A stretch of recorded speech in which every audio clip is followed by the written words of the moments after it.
নমস্কার, ভদ্রসর study class চ্যানেলে তোমাদের স্বাগত। তোমাদের জন্য দারুণ সুখবর। শিক্ষা দপ্তরের তরফ থেকে নতুন নিয়োগ বিজ্ঞপ্তি প্রকাশিত হয়েছে, যেখানে সম্পূর্ণ পার্মানেন্টভাবে নিয়োগ করা হচ্ছে, কোনো কন্ট্রাকচুয়াল চাকরি নয়। যেখানে তোমাদের কোন কোন পোস্টে নিয়োগ করা হচ্ছে, এমটিএস, ক্লার্ক, এইসব পোস্টে তোমাদের নিয়োগ করা হচ্ছে। যেখানে বেতন 19,900 টাকা থেকে 63,200 টাকার মধ্যে তোমাদের বেতন থাকবে। 18 থেকে 40 বছরের মধ্যে যে কোনো এজের প্রার্থীরাই আবেদন করতে পারে। এখানে যোগ্যতা তোমাদের মাধ্যমিক, উচ্চ মাধ্যমিক বা তোমরা যদি গ্র্যাজুয়েশন করে থাকো তাহলেও তোমরা সবকটি পোস্টের জন্য আবেদন করতে পারবে। প্রত্যেক জেলার, প্রত্যেক রাজ্যের প্রার্থীরা, পুরুষ মহিলা উভয় প্রার্থীরাই আবেদন করতে পারবে। ফর্ম ফিল আপ শুরু হয়েছে। প্রত্যেকে জানাবে যে কোন জেলা থেকে এই ভিডিওটা দেখছো, তোমার জেলার নাম অবশ্যই তোমরা প্রত্যেকে কমেন্টে জানিয়ে দেবে। এবং এখানে আবেদনের শেষ তারিখ তোমাদের বলে রাখি 31শে জুলাই। 31শে জুলাই হচ্ছে আবেদনের শেষ তারিখ। ফর্ম ফিল আপ শুরু হয়েছে। এই ভিডিওর মাধ্যমে তোমাদের কিভাবে ফর্ম ফিল আপ করতে হবে, কি কি ক্রাইটেরিয়া ফুলফিল করতে হবে, সম্পূর্ণ ডিটেলস ইনফরমেশন প্রোভাইড করব। তো চলো মূল পিডিএফে চলে যাচ্ছি। তো দেখতে পাচ্ছ আমি পিডিএফটা ওপেন করে নিয়েছি। তোমাদের প্রথমেই আমি বললাম যে একাধিক পোস্ট আছে, তোমরা চাইলে তোমরা সবকটি পোস্টের জন্য আবেদন করতে পারো। এখানে বলছে যে separate application should be submitted for each post. অর্থাৎ তুমি যদি এমটিএস পোস্টের জন্য আবেদন করতে চাও, তুমি যদি ক্লার্ক পোস্টের জন্য আবেদন করতে চাও, তুমি যদি অ্যাসিস্ট্যান্ট পোস্টের জন্য আবেদন করতে চাও, তুমি সবকটি পোস্টের জন্যই কিন্তু আবেদন করতে পারবে, কিন্তু তোমাকে সেপারেটভাবে আবেদন করতে হবে। কিভাবে আবেদন করবে আমি সেটাও তোমাদের দেখাবো।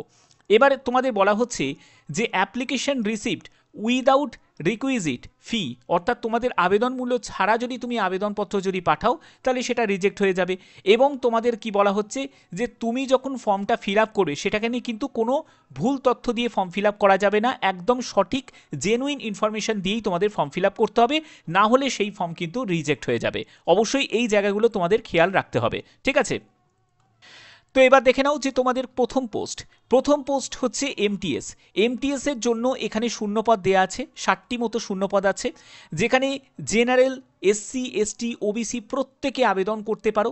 লেভেল 1 অনুযায়ী বেতন থাকবে 18,000 টাকা থেকে 56,900 টাকার মধ্যে, প্লাস তোমাদের অ্যালাউন্সও তোমাদের থাকছে। এবং এখানে তোমাদের যোগ্যতা কি প্রয়োজন? শুধুমাত্র মাধ্যমিক পাস যোগ্যতা প্রয়োজন।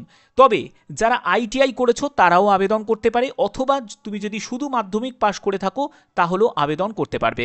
এখানে কোনো রকম তোমার পার্সেন্টেজ অফ মার্কস তোমার দেখা হবে না। শুধু মাধ্যমিক যদি তুমি যে কোনো ডিভিশন নিয়ে বা যে কোনো ক্লাস নিয়ে তুমি মাধ্যমিক পাস করলেই আবেদন করতে পারবে। বয়স তোমরা দেখতেই পাচ্ছ 18 থেকে 40 বছরের মধ্যে যে কোনো এজের প্রার্থীরাই আবেদন করতে পারে। ক্লিয়ার?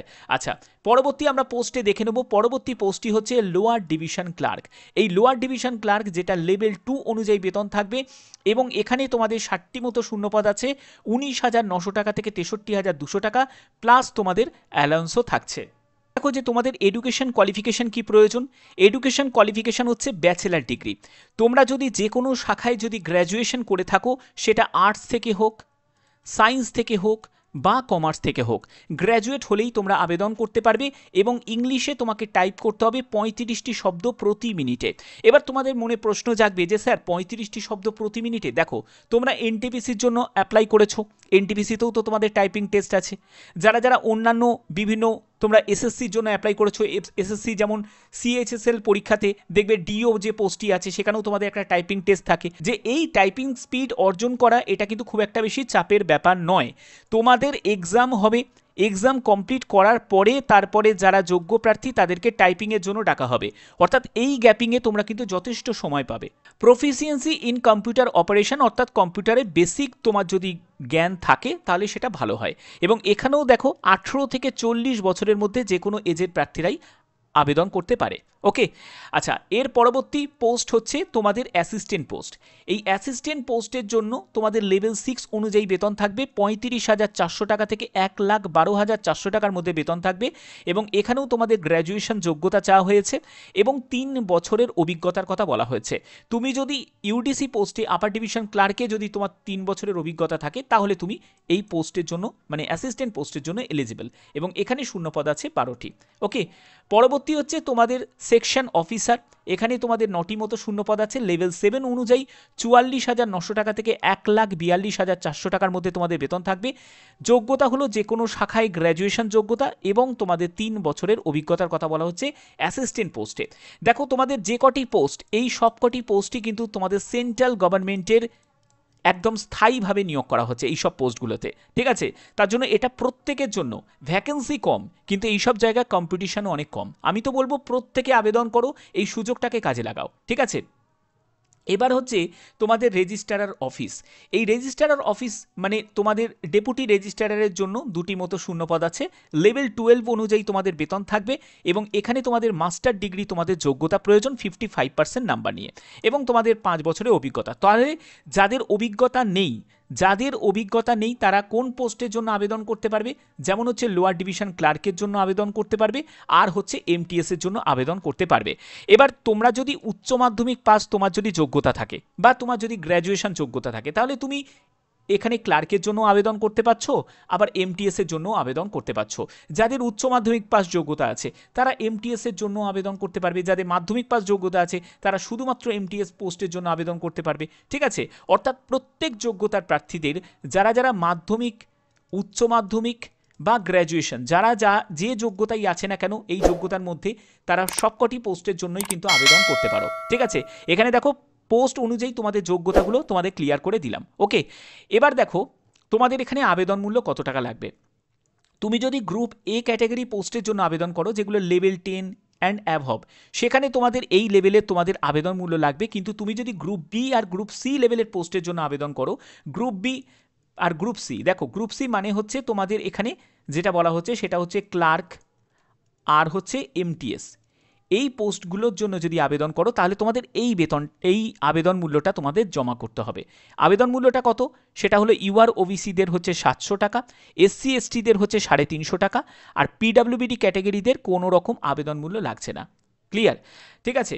তো তোমাদের এই যে নিয়োগ করা হচ্ছে সেটা তোমাদের জামিয়া মিলিয়া ইসলামিয়া এই ইউনিভার্সিটির তরফ থেকে এই বিজ্ঞপ্তি জারি হয়েছে, যেটা একদম এডুকেশন ডিপার্টমেন্টে নন টিচিং পোস্টে তোমাদের নিয়োগ করা হচ্ছে, সম্পূর্ণ পার্মানেন্টভাবে নিয়োগ করা হচ্ছে এবং তার জন্যই আমি তোমাদের সেই ইনফরমেশনটা তোমাদের দিচ্ছি, ঠিক আছে। তার জন্য এই সুযোগটা কিন্তু প্রত্যেকের জন্যই কিন্তু খুব গুরুত্বপূর্ণ। যারা আবেদন করতে চাও তারা অবশ্যই আবেদন করতে পারবে এবং এখানে হচ্ছে একটি তোমাদের অফিসিয়াল সাইট দেওয়া হয়েছে, এই সাইটেই তোমরা ভিজিট করবে, এখান থেকেই তোমরা নোটিফিকেশনটাও তোমরা পেয়ে যাবে যদি তোমরা নোটিফিকেশনটা পেতে চাও। এবার দেখো তোমাদের ফর্মটা কিভাবে ফিল আপ করবে। ফর্ম ফিল আপ করার জন্য তোমাদের দেখতেই পাচ্ছ নন টিচিং পজিশন, অর্থাৎ তুমি যে পোস্টের জন্য আবেদন করছো সেই পোস্টের নামটা তোমাকে এখানে লিখতে হবে। সেটা তুমি যদি এমটিএস এর জন্য আবেদন করো তাহলে এমটিএস লিখবে, তুমি যদি মনে করো যে আমি ক্লার্কের জন্য আবেদন করবে তাহলে সেই ক্লার্কের লিখবে, ঠিক আছে। আর যদি অ্যাসিস্ট্যান্ট পোস্টের জন্য আবেদন করো তাহলে অ্যাসিস্ট্যান্ট লিখবে, ঠিক আছে। এবার তুমি যদি সবকটি পোস্টের জন্য আবেদন করতে চাও তাহলে তোমাকে সেপারেটভাবে আবেদন করতে হবে এবং আবেদন মূল্যও তোমাকে সেপারেটভাবে দিতে হবে। এখানে প্রথমে ক্যান্ডিডেটের নাম, তারপরে হচ্ছে অ্যাডভার্টাইজমেন্ট নাম্বার। অ্যাডভার্টাইজমেন্ট নাম্বারটা কোথায় আছে আমি দেখাচ্ছি, দেখো তোমাদের অ্যাডভার্টাইজমেন্ট নাম্বারটা এখানে আছে, এই যে তোমরা দেখতে পাচ্ছ যে important note, advertisement number 1/2023-24 non teaching, ঠিক আছে। এটা তোমাদের অ্যাডভার্টাইজমেন্ট নাম্বারটা, এটা তোমাদের লিখে দিতে হবে, এখানে তোমাদের লিখে দিতে হবে অ্যাডভার্টাইজমেন্ট নাম্বারটা, ঠিক আছে। তো এখানে তোমাদের ডেটের জায়গাটাও তোমাদের দেওয়া আছে, এরপরে তোমাদের ক্যান্ডিডেটের নেম, তারপরে হচ্ছে তুমি কোন ডিপার্টমেন্ট বা কোন অফিস তো সেটা তোমাকে এখানে উল্লেখ করতে হবে, ফাদার বা হাজব্যান্ডের নেম এখানে উল্লেখ করতে হবে, তারপরে হচ্ছে তোমার করেসপন্ডেন্স অ্যাড্রেসের সম্পূর্ণ ডিটেলস, তারপরে তোমাদের পার্মানেন্ট অ্যাড্রেসের সম্পূর্ণ ডিটেলস, যদি সেম হয়ে থাকে সেমটাই কিন্তু এখানে লিখবে, ওকে। তারপরে হচ্ছে মোবাইল নাম্বার, তোমাদের এখানে দুটো জায়গায় মোবাইল নাম্বারটাই আসবে। এরপরে হচ্ছে তোমার একটি ভ্যালিড মেল আইডি, তোমার ন্যাশনালিটি অবশ্যই এখানে ইন্ডিয়ান লিখে দেবে, ওকে। এর পরবর্তী হচ্ছে তোমাদের date of birth. Date of বার্থের জায়গাটায় এখানে তোমাদের কি করতে হবে, দেখো ডেট অফ বার্থের জায়গাটায় তোমার ডেট, মান্থ এবং ইয়ার তোমাকে এখানে যা তোমার স্কুল সার্টিফিকেটে আছে অর্থাৎ 10th সার্টিফিকেটে যা আছে সেটাই তোমাকে এখানে মেনশন করতে হবে। তুমি কোন ক্যাটাগরি থেকে বিলং করছো, জেনারেল, এসসি এসটি না ওবিসি না পিডাব্লিউবিডি ক্যাটাগরি থেকে, সেই তোমাদের ক্যাটাগরিটা এখানে উল্লেখ করতে হবে। ম্যারিটাল স্ট্যাটাস, তুমি ম্যারিড না আনম্যারিড না উইডো সেটা তোমাকে মেনশন করতে হবে। তুমি যদি এমটিএস পোস্টের জন্য আবেদন করো তাহলে মাধ্যমিক পাস যোগ্যতা দিয়েই ছেড়ে দিতে পারো। তুমি যদি মনে করো যে না আমার উচ্চ মাধ্যমিক যোগ্যতা আছে তাহলে তুমি উচ্চ মাধ্যমিক দেবে, মাধ্যমিক উচ্চ মাধ্যমিক দুটোই তুমি দিয়ে দেবে, ঠিক আছে। এবং কোন বোর্ড থেকে পাশ করেছো, কোন ইয়ারে পাশ করেছো, কোন ডিভিশনে পাশ করেছো, ঠিক আছে, কত পার্সেন্টেজ মার্কস আছে সেটাও তোমাদের এখানে দিয়ে দিতে হবে এবং কী কী সাবজেক্ট ছিল সেই সাবজেক্টগুলো এখানে ছোটো ছোটো করে উল্লেখ করে দেবে, ওকে। এর পরবর্তী দেখো যদি ওয়ার্ক এক্সপিরিয়েন্স থাকে তাহলে সেটা দেবে, যদি না থাকে কোনো প্রয়োজন নেই, ওকে। এগুলো ক্লিয়ার করার পরেই তোমাদের একটা রেফারেন্সের দুটো রেফারেন্সের তোমাদের এখানে নাম, তোমাদের অ্যাড্রেস, সম্পূর্ণ ডিটেলসটা তোমাদের দিতে হবে। পরবর্তী হচ্ছে তোমাকে এখানে সই করতে হবে এবং প্লেস এবং ডেটটা দিতে হবে, এবং তোমাদের এই জায়গাটা তোমাদের কিছু করার দরকার নেই, এটা অথরিটি থেকে তারা করবে। ওকে, তো এবার দেখো তোমাদের এই যে অ্যাপ্লিকেশন ফর্মটা তোমাদের কোথায় পাঠাতে হবে। অ্যাপ্লিকেশন ফর্মটা পাঠাতে হবে এই যে তোমরা দেখতে পাচ্ছ recruitment and promotion non teaching section, second floor registrar office, সেটা হলো জামিয়া মিলিয়া ইসলামিয়া মৌলানা মোহাম্মদ আলী জোহর মার্গ, ঠিক আছে, জামিয়া নগর, নিউ দিল্লি, এই ঠিকানায় তোমাদের পাঠিয়ে দিতে হবে। এই ঠিকানাটা ভালো করে নোট ডাউন করে নাও।